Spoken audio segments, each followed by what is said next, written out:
Food for thought. There was a king who was really fond of eating. He had hired a large number of cooks for his kitchen. Every day a huge variety of delicacies used to be cooked for him. His dining hall was unique. It had a huge dining table. The table would get filled with a variety of colorful, differently flavored food items tasting sour and sweet. The king would enter the dining hall with many helpers who sprinkled fragrant rose water on his way. The food articles used to be presented to him one by one. He smelled them, liked some and disliked others. The cook whose food he would taste would consider himself lucky. Thought. One day suddenly, the king had loss of appetite. He would smell food and leave it. He would just look at the eatables kept on the dining table and go away. As a result, his health deteriorated, he lost weight, became very frail and irritable. The Prime Minister got worried. There was no law and order as the king was not keeping well. The ministers called for many doctors and physicians. They tried to cure the king, but to no avail.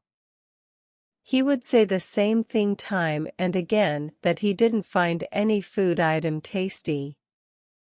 There was no question of taking the medicine. The best of cooks couldn't cook anything that could satiate the king's tongue.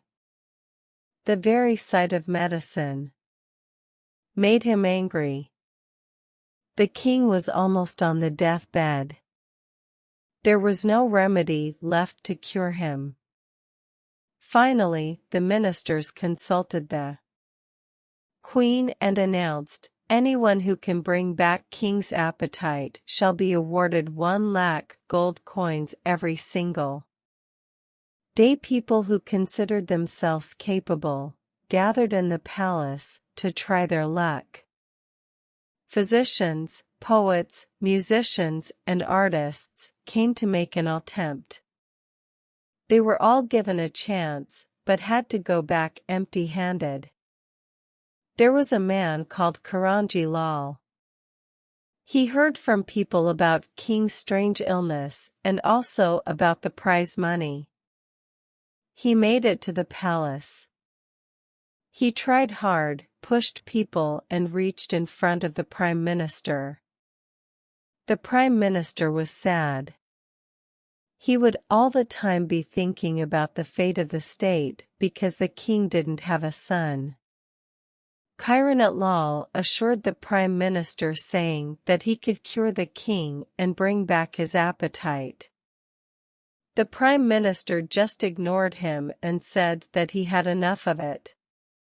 Nobody could do that. Karanji Lal said emphatically, "If I fail in my attempt, you can give me death sentence. But my condition is hard. If you can obey me, let me begin my treatment." The Prime Minister was taken aback by his courage. He looked at him carefully and asked, "What do you want?" Karanji Lal said, "Listen carefully, you have to make me the king for 7 days, and the king needs to stay as an ordinary citizen for that time. He will be cured. On the 7th day I shall come back to my real self as ordinary citizen, and the king will be cured." First reaction of the Prime Minister was that of anger. Then he started analyzing the situation. He was in fact impressed by Karanji Lal's firmness. He called a meeting of all the ministers and discussed Karanji Lal's proposal. Finally, it was decided that Karanji Lal be made the king for a week, and if he was not able to cure the king, he must be punished severely. Next day coronation ceremony of Karanji Lal was done. He was brought to the royal court with great honor. When he sat at the throne, he immediately said, "Bring the old king to the court." When the king came, Karanji Lal said, "Throw him out of the palace, and tell him to start working with workers who are smashing the rocks. If anybody tries to move him from that place, he will be severely punished." Many ministers got really angry at this order and tried to attack Karanji Lal, but composed themselves at the behest of Prime Minister. Finally, Karanji Lal had his way. The actual king was asked to wear ordinary clothes and join the workers in smashing the rocks. The king felt as if he was breathing fresh air for the first time. He was smashing the rocks in scorching sun. Suddenly, he became unconscious. Some workers came running to him and splashed cold water on his face. He was given a bowl of water to drink. He quickly drank the whole water. During noontime it was lunch break. Everyone started eating food. The king was resting under a tree. A little later the co-workers looked at him and understood that he had no food. They thought of sharing their food with him. The king got up and started eating the thick rotis with onion and a green chili. He felt his appetite had returned. He ate to his fill and drank water. He forgot the luxuries of palace. He even forgot that he was a king. He would work the entire day and eat rotis with onion and chili, drink water from an earthen pot and sleep soundly at night.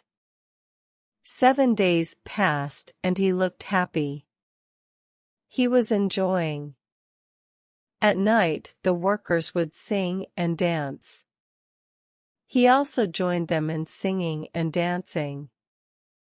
After 7 days, Karanji Lal gave the crown to Prime Minister and urged him to bring the actual king to the palace.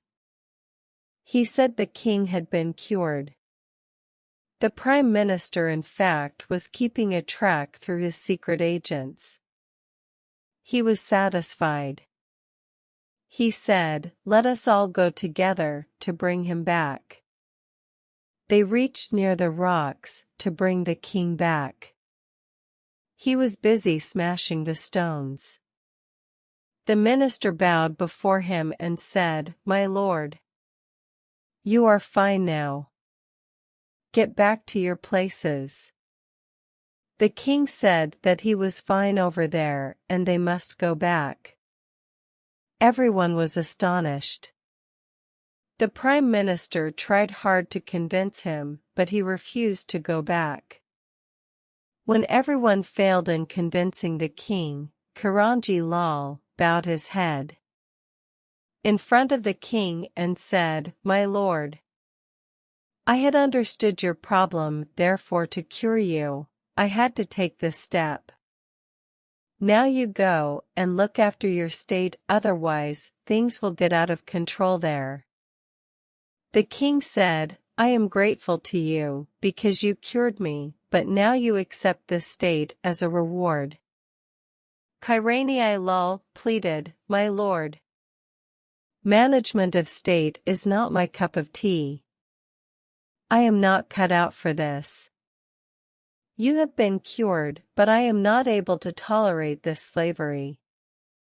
The luxuries in the palace have done away my sleep." The king had to be brought back by much persuasion. But he decided to do some manual work every day. Karanji Lal was rewarded appropriately. Friends, please let me know how you liked the story by commenting. Subscribe to the channel by liking the video. See you again in the next video. Thank you.